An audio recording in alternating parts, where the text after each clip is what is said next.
നമസ്കാരം. കർമ്മ ന്യൂസിലേക്ക് സ്വാഗതം. മലയാളത്തിൻ്റെ കുഞ്ഞിക്ക എന്നൊക്കെ അറിയപ്പെടുന്ന ദുൽഖർ സൽമാൻ കഴിഞ്ഞ ദിവസം സോഷ്യൽ മീഡിയയിലൂടെ പലസ്തീന് ഐക്യദാർഢ്യം പ്രഖ്യാപിച്ചിരിക്കുകയാണ്. എല്ലാ കണ്ണുകളും റഫേലേക്കെന്നാണ് പറഞ്ഞിരിക്കുന്നത്.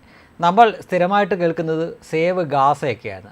ഗാസ ഏതാണ്ട് ഇനി സേവ് ചെയ്യാൻ പറ്റാത്ത രീതിയിൽ ഇസ്രായേൽ ഷേവ് ചെയ്ത് വിട്ടിട്ടുണ്ട്. അതിനാൽ ഇനിയിപ്പോൾ റാഫയിലേക്ക് നോക്കാൻ വേണ്ടി പറഞ്ഞിരിക്കുകയാണ്. ദുൽഖർ സൽമാനും അദ്ദേഹത്തിൻ്റെ പിതാവായ മമ്മൂട്ടിക്കൊക്കെ വലിയ അറിവുള്ള ആളുകളാണ് എന്നാണ് പറയപ്പെടുന്നത്, അപ്ഡേറ്റഡ് ആയിരിക്കുന്ന ആളുകളാണ് എന്നാണ് പറയുന്നത്. പക്ഷേ അവർ നോക്കിയിട്ട് ലോകത്ത് ഇസ്രായേലും ഹമാസും തമ്മിലുള്ള യുദ്ധം മാത്രമേ അവരുടെ കണ്ണിൽ പെടുന്നുള്ളൂ. ലോകത്ത് ഒരേ സമയം 4 യുദ്ധങ്ങൾ നടക്കുന്നുണ്ട് എന്ന് ഈ അഭിനവ സൂപ്പർസ്റ്റാറിൻ്റെ പിതാവായ മെഗാസ്റ്റാറിനോടും ഒക്കെ ഒന്ന് ഓർമ്മിപ്പിക്കുന്നു. ഒരു യുദ്ധം നടക്കുന്നത് നമുക്കെല്ലാവർക്കും അറിയാം, റഷ്യയും ഉക്രൈനും തമ്മിലാണ്. 2 വർഷത്തോളം കഴിഞ്ഞു. മറ്റൊന്ന് തുർക്കിയും അർമേനിയൻ ക്രിസ്ത്യാനികളും തമ്മിൽ നടക്കുന്നുണ്ട് യുദ്ധം. ഇതിനകം തന്നെ 10,000-കണക്കിന് ആളുകൾ കൊല്ലപ്പെട്ട, ലക്ഷക്കണക്കിന് ക്രിസ്ത്യാനികൾ പലായനം ചെയ്യപ്പെട്ട ഒരു യുദ്ധമാണ് ഇതുവരെ കഴിഞ്ഞിട്ടില്ല. ഇനി മറ്റൊന്ന് 2014 തുടങ്ങിയതാണ്. ഓർക്കുക, 2014 തുടങ്ങി 2015 അവിടേക്ക് സൗദിയും മറ്റു 9 രാജ്യങ്ങളും കൂടെ ചേർന്ന സഖ്യസേന കടന്നു കയറി നടത്തുന്ന ഒരു യുദ്ധമുണ്ട്. അത് യമനിലാണ്, യമനിലെ ഹൂതികൾക്കെതിരെ.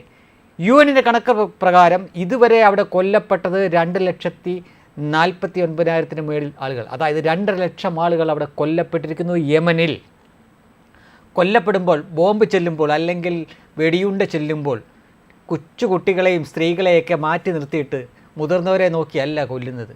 കൊല്ലപ്പെടുന്ന കൂട്ടത്തിൽ എല്ലാവരുമുണ്ട്. കൊച്ചുകുട്ടികളുണ്ട്, സ്ത്രീകളുണ്ട്, പുരുഷന്മാരുണ്ട്, വൃദ്ധരുണ്ട്, രോഗികളുണ്ട്, രോഗികളല്ലാത്തവരുണ്ട്. അങ്ങനെ 2,50,000 പേർ കൊല്ലപ്പെട്ടിരിക്കുന്നു യമനിൽ.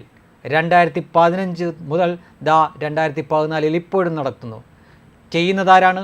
സൗദിയും UAEയും അടങ്ങുന്ന സഖ്യസേനകൾ. അതിൽ ആഫ്രിക്കൻ രാജ്യങ്ങൾ വരെയുണ്ട്. ഈ യമനിലെ ഈ ഹൂതികളുടെ കൂടെയുള്ള ഏക സപ്പോർട്ട് ഇറാനാണ്. ഒരേ മതം, പക്ഷേ 2 ജാതി. ഒന്ന് സുന്നി, ഒന്ന് ഷിയക്കാരാണ് ഈ ഹൂതികളും ടീമുമൊക്കെ. അപ്പോൾ സ്വാഭാവികമായിട്ടും ആരുടെ പക്ഷം നിൽക്കും? സൗദിയുടെ പക്ഷം നിൽക്കും. അതുകൊണ്ടാണ് യമനിൽ കൊല്ലപ്പെടുന്നവർക്ക് ഐക്യദാർഢ്യമില്ലാത്തത്. അതിനെപ്പറ്റി ഇവിടുത്തെ മാധ്യമങ്ങൾ പോലും മിണ്ടില്ല. അവരുടെ കണ്ണിൽ കൊല്ലപ്പെടുന്നവർക്ക് വിലയുള്ളത് പലസ്തീനിലെ ആളുകൾക്ക് മാത്രമാണ്. അതുകൊണ്ടാണ് ആ വാർത്ത മാത്രം ഇങ്ങനെ ഏറി ചെയ്ത് വിടുന്നത്. അവർ കൊല്ലപ്പെടുമ്പോൾ മാത്രം ഇവിടെയുള്ളവർക്ക് നോവുന്നതിൻ്റെ കാര്യം അതാണ്. ദുൽഖർ സൽമാനും നോവുന്നതിൻ്റെ കാരണം അതാണ്. മറ്റൊന്ന് മതം മാത്രമാണ്. അല്ലായിരുന്നുവെങ്കിൽ ഉക്രൈനിൽ കൊല്ലപ്പെട്ട മനുഷ്യനെ ഓർത്ത് സഹതപിക്കുമെങ്കിലും ചെയ്യുമായിരുന്നു. അർമേനിയൻ ക്രിസ്ത്യാനികളെ ഓർത്ത് സഹതപിക്കുമെങ്കിലും ചെയ്യുമായിരുന്നു. യമനിൽ കൊല്ലപ്പെടുന്ന ഹൂതികളെ ഓർത്ത് സഹതപിക്കുമെങ്കിലും ചെയ്യുമായിരുന്നു. അതൊന്നും ചെയ്യാതെ അങ്ങ് പലസ്തീനിലെ ജനങ്ങൾ ജീവിതത്തിൽ ഇന്ന് വരെ ഒരു പലസ്തീനെ പോലും കണ്ടു കാണത്തില്ല, ഇനി കാണാനും പോണില്ല. പക്ഷേ അവന് പിന്തുണ കൊടുക്കുന്നുണ്ടെങ്കിൽ അതിൻ്റെ പിന്നിൽ മതം മാത്രമാണ് മിസ്റ്റർ ദുൽഖർ സൽമാൻ, അല്ലാതെ മറ്റൊരു മനുഷ്യത്വമല്ല. മറ്റൊരു മനുഷ്യത്വവും വാങ്ങാത്തൊലിയുമല്ല, മതം മാത്രമാണ്. ആ ഒറ്റ കണ്ണുകൊണ്ട് മാത്രമാണ്. നിങ്ങൾ കുറേ പേർ ഇങ്ങൾ നിൽക്കുമ്പോൾ നിങ്ങളെ പ്രീണിപ്പിക്കാൻ വേണ്ടിയിട്ടാണ് മറ്റ് മതേതരത്വം നടിക്കുന്നവർ അതിനെ പിന്തുണയ്ക്കുന്നത്. വത്തയ്ക്ക പൊക്കി കാണിച്ചുകൊണ്ടൊന്നും ഇസ്രായേൽ പിന്തിരിയത്തില്ല. UN പറഞ്ഞിട്ടും അന്താരാഷ്ട്ര കോടതി പറഞ്ഞിട്ടും ഇസ്രായേൽ പിന്തിരിഞ്ഞില്ല. അങ്ങനെയുള്ള ഇസ്രായേലിനെ നിങ്ങളിവിടെ നിന്ന് പലസ്തീന് പിന്തുണ കൊടുത്താൽ അവർ പിന്മാറുമെന്നാണോ കരുതുന്നത്? അല്ല എന്ന് നിങ്ങൾക്ക് പറയാം. പിന്നെ എന്തിനാണ് ഇതിവിടെ ചെയ്യുന്നത്? 1 മതസ്നേഹം, 2 പൊളിറ്റിക്സ്, രാഷ്ട്രീയം. അതിവിടെ കളിക്കണമോ? ഇതാണ് നിങ്ങൾ ആലോചിക്കണം. ഇത് നിങ്ങൾ തുടർന്നാൽ ഇതിന് ബദലായിട്ട് മറുവശം ഉണ്ടാവും. അന്നേരം കിടന്ന് കരയരുത്, അത്രയേ പറയാനുള്ളൂ.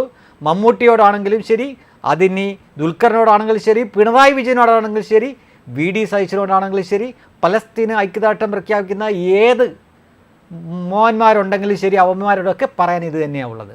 ന്യൂട്ടൻ്റെ ലോ തന്നെ ഓർക്കുക, എല്ലാ പ്രവർത്തനത്തിനും തുല്യവും വിപരീതമായിട്ടുള്ള ഒരു പ്രതിപ്രവർത്തനം ഉണ്ടായിരിക്കുമെന്നാണ്. അത് തീർച്ചയായിട്ടും ഉണ്ടായിരിക്കും. ഇതൊക്കെ മനസ്സിലാക്കാൻ കഴിവുള്ളവരാണ് ഇന്നത്തെ ജനത. നിങ്ങളിന്നീ കാണിക്കുന്നത് നിങ്ങളുടെ മതസ്നേഹം കാണിക്കാനും അതിൻ്റെ ഒപ്പം കുറച്ച് പൊളിറ്റിക്സ് കളിക്കാനുമാണ് എന്ന് തിരിച്ചറിഞ്ഞിട്ടുണ്ട് ഇന്നത്തെ ജനത.